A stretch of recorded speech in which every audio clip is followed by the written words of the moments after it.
बाहर निकली। जब से उस मनहूस को चुरा कर आया हूं, न नींद पर सोया, न पेट भर खाया, रहे सहे का नुकसान वो हनुमान कर गया। मेरी मान और मर्यादा को मिट्टी में मिला गया।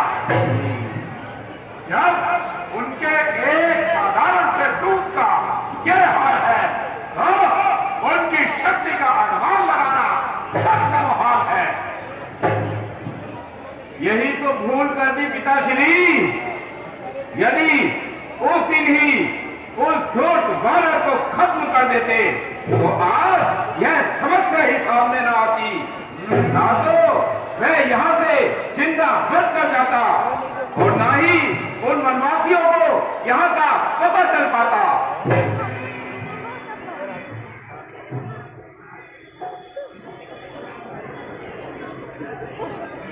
महाराज, अभी भी कौन सी बात बिगड़ गई है?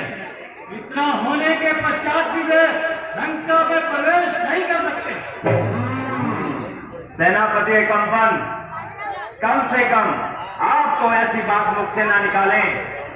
आप स्वयं अपनी आंखों से देख चुके हैं राम का पराक्रम कैसा था।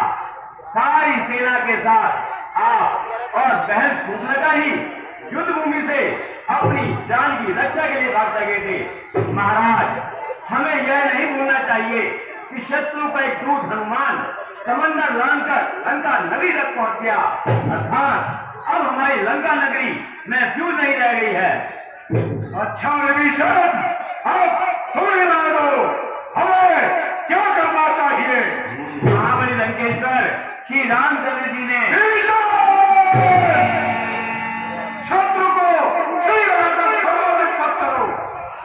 क्षमा क्षमा लंकेश्वर, मेरा मत यह है कि राम के साथ शत्रुता हमने स्वयं बोल ली है। किसी भी समय पर उन्होंने प्रथम प्रहार नहीं किया। सबसे पहले बहन सुभद्रा ने वहां जाकर छेड़छाड़ की। घर और भूषण ने बिना विचारे अपने अहंकार में उनके साथ शत्रुता का व्यवहार किया और सबसे बढ़कर अनितिपूर्णकारे आपने उनकी पत्नी देवी सीता का हरण करके उनकी मान मर्यादा पर खार करके।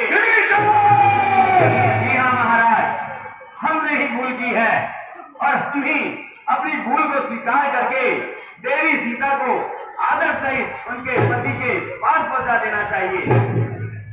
अश्विनी, हमारे गौरवशाली त्रिलोकी विजयी इस राक्षस कुल में ये काका विभीषण सदैव अपना अलग और बेसुरा राग ही लगाते हैं।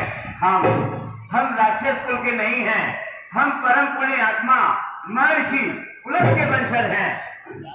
तो आप भी एक बाण के भय से भागे हुए मामा मारीच की भांति किसी ऋषि के आश्रम में जाकर धूनी जो नहीं रमाते, यहाँ लंका में किस लालच से रह रहे हो? मेघनाथ, ऐसी गंध भरी जीवा से बात करना, अपनों से बड़ों से शिष्टता बरतना तुम्हें शोभा नहीं देता। तुम अभी अनुभवहीन बालक हो। अनुभवहीन बालक, देवताओं के गर्व का दलन करने वाला, बड़े बड़े शूरवीरों, दैत्यों, नागों के कुल को शोकमंद करने वाला, ऐरावत हाथी के दांत को उखाड़ कर फेंकने वाला, देवराज इंद्र को आकाश से पछाड़ कर पृथ्वी पर पटकने वाला इंद्र जी, एक अनुभवहीन बालक। पिताश्री, वन में भटकने वाले दो मानव और उनके साथ कुछ होने आप उनसे भयभीत क्यों हो रहे हैं?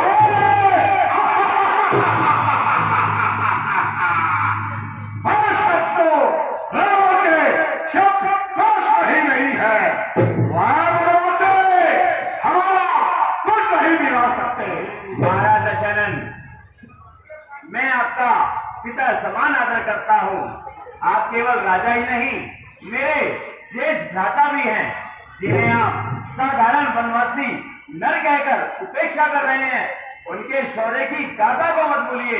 परमवीर सुबाहु खर, दूषण, यहाँ तक कि सबसे महाबली बाली भी उनके वालों का निशाना बनकर जब लोग सुधार गए और जिस वानर का आप बात कर रहे हैं उसके करनी के दिन लंका के कोने कोने में दिखाई दे रहे हैं। हे तात, मैं अपने समस्त वंश की हित की बात कर रहा हूँ। हित की बात कर रहे हो या कायरता का पाठ पढ़ा रहे हो? मैं धर्म तथा नीति का मार्ग दिखा रहा हूँ। बस इंद्रजीत, अभिप्राय देकर चापलूस मंत्रियों से सावधान कर रहा हूँ। महाराज लंकेश, मेरे आदरणीय भ्राता कभी कभी काम और उत्तेजना के आवेश में कुंती मनुष्य को कुमार की ओर खींच ले जाती है, परंतु अपनी भूल को सुधार कर लेने में ही समझदारी है। नहीं दशानन, आप मग में चूर होकर एक वननारी को जमपाश के समान अपने गले में बांध कर ले आए हैं। महाराज, वह स्त्री राक्षस कुल के लिए काल रात्रि के समान है। यदि तेरे सिवा किसी और ने यह बात कही होती तो हम उसका सर दर से इसी क्षण अलग कर देते। क्षमा क्षमा लंकेश्वर, विचार विमर्श में इस प्रकार प्रकोप शोभा नहीं देता। हे वेद वेदता, तनिक विवेक से काम लीजिए। जिस नारी का उसकी इच्छा के विरुद्ध पाशु बल के जोर पर हरण किया जाए, ऐसी नारी विद्युदी कटार के समान होती है। इसलिए भैया, मेरा आपसे हाथ जोड़कर निवेदन है कि देवी सीता को सत प्रमाण सहित उनके पति के पास पहुंचा देना चाहिए। इससे आपका यश घटेगा नहीं, बल्कि तीनों लोगों में आपका मान बढ़ेगा। मान बढ़ेगा? मान बढ़ेगा नहीं बोल, तीनों लोग हमें प्यार कहेंगे। एक पुरुष जो कदम एक बार आगे बढ़ा लेता है, फिर उसे पीछे खींचने में उसकी वीरता का दाग आता है। परंतु नीति नीति शक्तिहीन पुरुषों का वो शब्द जान है जिसमें शक्तिशाली कभी नहीं फंसता। जो शक्तिशाली करता है वही धर्म है, वही नीति है। नहीं भ्राताश्री, यह अधर्म है और अधर्म कभी धर्म का स्थान ले ही नहीं सकता। धर्म के साथ अत्याधुनिक शक्ति व बल है, उसके साथ देवी विधान की शक्ति है। केवल आपके सदन कार्य से सारे कुल का विनाश हो जाएगा। काका, बस बहुत हो चुका, अब जरा चुप हो जाओ। यदि आपको उस राम का इतना ही यदि भय है तो कहीं जाकर छुप जाओ। ना समझ ओ गुस्ताख लड़के, तू इस प्रकार जुबान चला रहा है, पृथ्वी और आकाश के कुलावे मिला रहा है। माना तू यौवन में मखमूर है, किंतु बुद्धि और समझ तुझसे कोसों दूर है। बलिष्ठ भर का लड़का हाथ भर की जुबान जो मुख से निकल गया वही प्रमाण इस समय इतनी बात ही बता रहा है और अपने प्रति पीर बता रहा है। कल तो कहाँ मर गया था, तब अकेला हनुमान खेतों की किरकिर कर गया।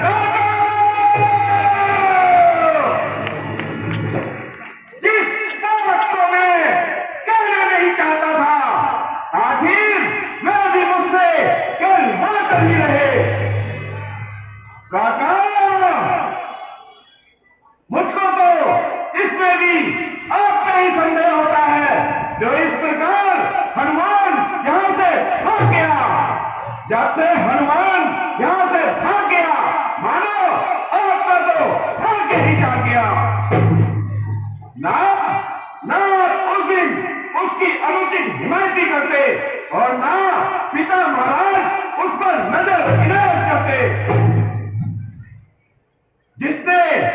जिसने तुम्हारी बहन की दुर्गति करी, तुम उसी का समर्थन कर रहे हो। यदि कुछ शर्म है तो चुल्लू भर पानी में जाके डूब करो। भाई साहब, देखते हैं यह कल का बालक मेरा किस प्रकार पास कर रहा है। ये संदेह इंद्रजीत जो कह रहा है वही उचित है। मुझे गलत मत समझिए।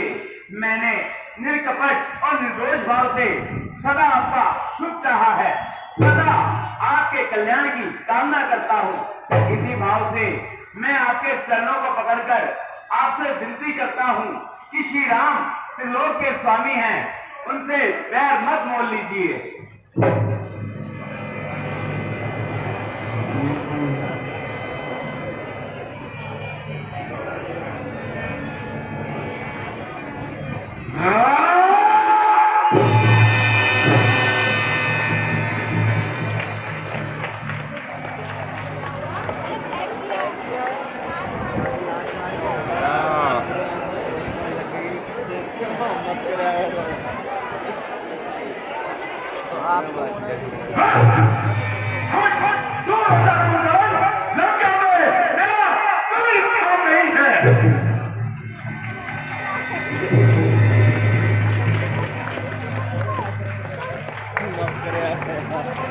मुझ पर हंसने वालों, मुझे तुम सब पर दया आती है।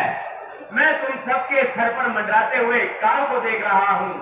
शास्त्रों में लिखा है, विनाश काले विपरीत बुद्धि। अपने विनाश की ओर जाते प्राणी को यदि भगवान भी कल्याण की बात समझाने आए तो अपने अहंकार के मद में उस प्राणी को भगवान भी पागल दिखाई देता है और अपनी दुर्बुद्धि को सिर्फ शेष मानकर आप लोगों की भांति हंसता हंसता विनाश के गर्भ में डूबता चला जाता है। अच्छा लंका वासियों, अब मुझे आज्ञा दीजिए, मैं भैया लंका लगे के कहे अनुसार आज ही लंका को छोड़कर जाता हूँ और ईश्वर से यही प्रार्थना करता हूँ कि वह आप सबको सद्बुद्धि दे। विनाश काले बोला, खुद का विनाश काले हो गया।